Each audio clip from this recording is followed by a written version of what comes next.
Bonjour à vous et bienvenue dans cette vidéo spéciale en ce 1er octobre 2024 où aujourd'hui on célèbre la fête de Sainte Thérèse de Lisieux.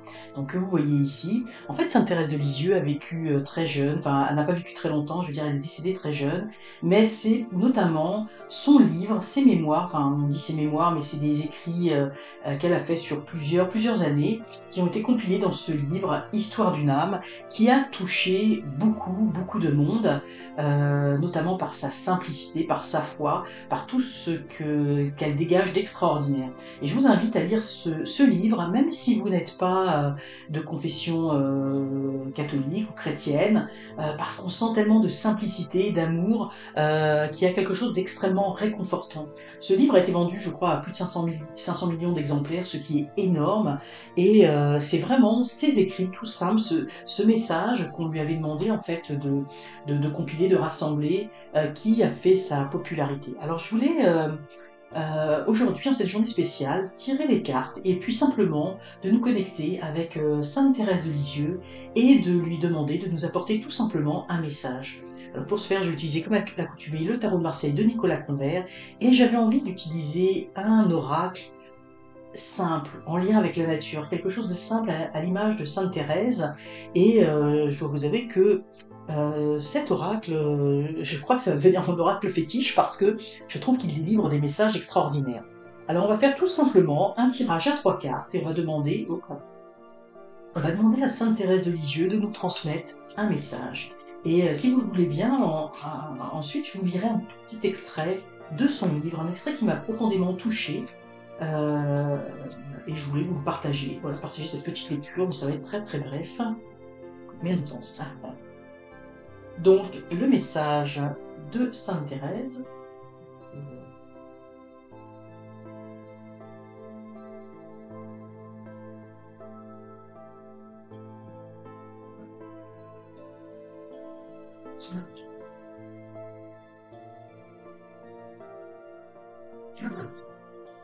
Voilà, donc on va.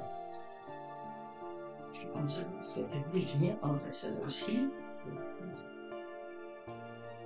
Évidemment, les cartes sont très grandes. Je les rebats, mais. Les cartes sont très grandes, donc pas faciles à battre. Mais c'est pas grave, elles sont magnifiques. L'avantage des grandes cartes, c'est que surtout quand il y a des belles images qui sont très inspirantes, l'avantage c'est qu'on les voit très bien. Alors, on va regarder. Bon, je sens les messages qui arrivent. Bon, alors ici on a la Lune. En fait, ce que nous montre Sainte Thérèse à ce moment-là, c'est de mettre en avant toute l'activité, j'ai envie de dire, intérieure, toutes les choses qui sont cachées au plus profond de nous-mêmes, hein. Vous voyez, dans la Lune, nous avons deux chiens qui hurlent à la mort, et on voit que évidemment c'est la Lune, et la Lune elle occulte le Soleil, donc il y a des choses ici profondément cachées. Donc c'est une invitation ici pour moi à regarder ce qu'il y a de plus profondément caché à l'intérieur de nous. C'est vraiment une invitation pour moi à la connaissance de soi, hein. Je le ressens vraiment comme ça. Et puis tout le message, je vais vous dire déjà parce que là ça m'est venu assez naturellement. Et ici elle nous invite, Sainte Thérèse, à regarder les choses d'une autre façon. On est trop centré sur notre intérieur, enfin sur notre extérieur plus exactement. En fait, il y a à l'intérieur de nous plein de défauts psychologiques, plein de choses, de haine, de ressentiment, de rancœur, de douleur, de frustration, de plein de choses, hein, parce qu'on sait que la vie n'est pas facile, bien évidemment, et ça sort, ça jaillit. Ça jaillit, et ce que nous dit Sainte Thérèse, c'est qu'il faut regarder les choses d'un autre côté. Puis vous allez voir, c'est assez incroyable parce que l'extrait que j'ai choisi, alors on me dit, c'est vraiment en lien avec l'extrait que j'ai choisi juste avant, où il faut enfin, quand les choses négatives ressortent à l'intérieur de nous, quand on a par exemple de la jalousie, de la colère, des frustrations, enfin peu importe, il faut les regarder, il faut voir les choses d'un autre point de vue. Il faut oui, le pendu, c'est le sacrifié. Puis oui, le sacrifié, il est calme, hein, il est serein quand on le regarde de face, hein. C'est pas le pendu là qui hurle de douleur, non pas du tout. Donc il faut calmement, dans le calme de son esprit, donc on est immobile ici, eh bien il faut prendre le temps de regarder cette chose-là et d'apprendre. Nous avons la papesse d'apprendre par rapport, vous voyez le voile ici, c'est tout ce qui est caché, puis c'est fantastique parce qu'on sort la papesse. La papesse c'est la grande prêtresse du tarot, la grande enseignante du tarot, hein. C'est Marie, Maya, Isis, peu importe le nom qu'on lui donne dans toutes les traditions, c'est la grande mère divine, c'est la grande enseignante du ciel, c'est la grande sagesse féminine, hein, donc on doit apprendre, puis elle regarde, son regard justement est porté là-dessus, hein. Donc elle va nous aider à travers la méditation, à travers la pleine conscience, à travers le fait de vivre dans l'instant présent. Donc quand on voit par exemple une haine surgir, eh bien que au lieu de déverser sa haine, eh bien de regarder, de faire un travail intérieur, de regarder, de transformer et d'apprendre.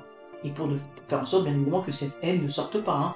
Donc toutes les choses négatives qui arrivent, ou même tous les coups que l'on peut prendre, hein, quand des gens nous crient dessus, quand il y a des mauvaises paroles, quand il y a des disputes, etc., eh bien il faut regarder, il faut rester serein, il faut voir les choses autrement et il faut apprendre. Alors, ici nous avons le puma. Alors le puma, pour moi, c'est, je l'avais dit dans une autre, tout ce qui est les pumas, les tigres, les lynx, etc. C'est un rapport pour moi avec des divinités, mais là de type plus divinité un peu plus masculine. Vous voyez, c'est une sagesse, hein. Il y a ce regard, hein, ce regard à chaque fois. Ce regard perçant qui fait que l'on peut voir à travers les choses. Pour moi, il faut être vraiment en état de, oui, sur sa montagne, il regarde du haut ce qui se passe, hein. Donc il faut vraiment regarder ce qui se passe à l'intérieur de nous. Il observe, il n'attaque pas, il observe. Il y a quelque chose de très serein là-dedans. Et puis nous avons ici le loup. Alors le loup, en général, c'est un animal, j'ai envie de dire, qui fait peur, hein. Les deux, le puma et le loup, hein, ce sont des animaux, j'ai envie de dire, en général, font peur parce que c'est des animaux qui attaquent, hein, qui peuvent attaquer l'homme. Mais ici, c'est pas du tout ça. Ici, on est dans un aspect profondément spirituel, on est dans les animaux totems. Et le loup, c'est... Pour moi, c'est en lien avec l'inspiration, avec l'intuition. Le loup est capable de sentir à je vais dire des kilomètres à la ronde, je sais pas si j'exagère peut-être, mais de sentir très très loin. Il est capable de sentir, j'ai envie de dire, les autres animaux de façon très éloignée. Donc le loup, c'est celui qui va représenter l'intuition. Hein, vous voyez ici, on a des aurores boréales. Évidemment, on est dans la montagne. Donc il y a vraiment quelque chose. Pour moi, c'est l'intuition. C'est les belles choses qui va rejaillir de nous. Vous voyez, quand on va méditer, quand on va regarder les choses autrement, eh bien, on va être inspiré. Il faut se fier à notre inspiration. Il faut se fier à notre intuition. Il faut se fier à notre guidance intérieure, hein, à notre nature spirituelle intérieure. Et le puma, on voit, hein, dans son regard qui est extrêmement déterminé, on voit vraiment une forte détermination. Donc dans ce combat, j'ai envie de dire contre nous-mêmes ou contre les mauvaises choses qui nous arrivent dans la vie, les épreuves, les difficultés, eh bien il faut les appréhender avec une grande sagesse, une grande force, une grande détermination, d'autant que derrière, il y a de l'aide, une aide spirituelle qui nous accompagne par rapport à tout ça. Et c'est notre inspiration c'est notre intuition qui va nous guider, parce que on sait mieux que personne quoi faire. Intuitivement, on sait bien que répondre à la violence par la violence, ça n'est pas correct. Dans les enseignements bouddhistes, on nous dit qu'il faut répondre à la violence par l'amour. Eh bien, c'est tout cela la sagesse du lion. Il faut être très déterminé parce que pour mettre en pratique ces enseignements-là, il faut une grande force intérieure, il faut une grande sagesse intérieure, et il faut se laisser guider par son intuition. Il y a des fois des choses, on les fait instinctivement ou sans réfléchir, j'ai envie de dire, sans se prendre le temps de se reconnecter à soi-même, parce qu'on ne voit pas les choses autrement. On voit les choses dans une logique matériel. On nous insulte, j'insulte. On nous fait une queue de poisson sur la rue, bah on va klaxonner immédiatement. Donc on réagit, alors que ici on nous demande de, au contraire, se recentrer et faire preuve d'intuition. Et vous voyez son regard, on voit pour moi là je le sens vraiment, je sais pas si vous voyez ici, ici on sent vraiment la détermination, mais là vous voyez il y a une forme de douceur, il y a une forme de, il y a comme une grande lucidité, comme s'il y avait un regard où on pouvait voir à travers les choses, mais avec beaucoup d'amour. Et on a la papesse, donc la papesse, je vous dis, c'est qu'il faut apprendre. C'est un apprentissage ici, et on a la carpe. La carpe quoi bon. La carpe ici, on voit deux poissons, vous voyez, deux poissons qui tournent, donc c'est les énergies qui tournent, les énergies de la vie avec cette fleur de lotus, cette grande sagesse, et il va falloir naviguer, il faut apprendre à naviguer. Donc ici, on est avec la papesse, on est dans l'apprentissage, on doit apprendre à naviguer dans ces eaux de la vie, avec ce qu'il y a de beau et ce qu'il y a également de mauvais, ce qu'il y a de beau à l'intérieur de nous, ce qu'il y a de mauvais à l'intérieur de nous, ce qu'il y a de beau chez les autres et ce qu'il y a de mauvais chez les autres. Donc il va falloir trouver son juste équilibre par rapport à tout ça. Alors c'est un extrêmement beau message qui pour moi est une invitation à la connaissance de soi, au travail intérieur, au fait d'apprendre à développer l'amour. Et développer l'amour, ici, pour moi, c'est très clair, c'est au travers les autres, à travers les difficultés de la vie, à travers les problèmes que nous rencontrons, à travers les difficultés, les épreuves, etc. Il faut réussir à s'en sortir, mais il faut avoir beaucoup de courage et de détermination. Il faut voir les choses autrement, se fier à son intuition, foncer quand on ressent qu'on doit faire quelque chose, ou quand il y a quelque chose de juste à faire, il faut le faire. C'est tout un apprentissage que l'on doit faire dans cette vie-là pour apprendre justement à naviguer, à, vous voyez, à ce que cette route tourne de façon fluide, de façon à ce que nous trouvions notre équilibre par rapport à tout cela. Alors c'est un merveilleux message que celui-ci, et je vais vous lire parce que là je trouve que ça prend tout son sens. C'est drôle parce qu'au départ j'avais choisi un autre passage et je suis revenu là-dessus, et pour moi c'est tout à fait en adéquation. Moi, le tarot, je le dis souvent, ça m'émerveille parce que j'ai choisi ce texte avant et moi j'ai l'impression de ce tirage est en rapport avec ce texte, c'est assez incroyable. Alors je vais vous lire ce petit texte qui est révélateur au niveau du travail que nous avons à faire. Alors j'essaie de mettre pas trop, je voudrais que vous le voyez, mais il ne faudrait pas que ce soit flou, je n'arrive pas à le voir sur l'écran. Donc je cite. Une autre fois, j'étais au lavage devant une sœur qui me lançait de l'eau sale à chaque fois qu'elle soulevait les mouchoirs sur son banc. Mon premier mouvement fut de me reculer en m'essuyant la figure afin de montrer à la sœur qui m'aspergeait qu'elle me rendait service en se tenant tranquille, mais aussitôt, je pensais que j'étais bien sotte de refuser des trésors qui m'étaient donnés si généreusement, et je me regardais bien et je me gardais bien de faire paraître mon combat. Je fis tous mes efforts pour désirer de recevoir beaucoup d'eau sale, de sorte qu'à la fin, j'avais vraiment pris goût à ce nouveau genre d'aspersion, et je me promis de revenir une autre fois à cette heureuse place où l'on recevait tant de trésors. C'est un message d'une grande sagesse où, pour moi, le message, c'est vraiment à travers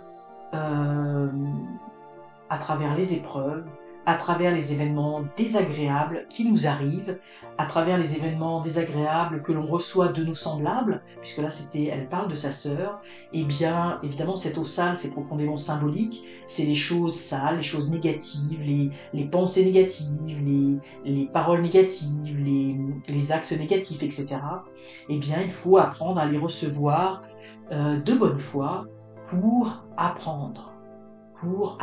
Parce que c'est en voyant toutes ces choses, c'est en voyant, en ayant toutes ces épreuves, et bien quand on s'y trouve confronté et qu'on arrive à regarder les choses d'une autre façon, et bien c'est là que nous pouvons obtenir une leçon. Et donc c'est en étant vigilant, en étant en état d'alerte, en se fiant à son intuition, que l'on va réussir à naviguer dans ces eaux de la vie et à grandir en fait. Donc voilà ce très beau message. J'espère que ce message vous aura inspiré. Écoutez, moi vous ne voyez pas mais j'ai les larmes aux yeux, je ressens une émotion extrêmement forte par rapport à ce message.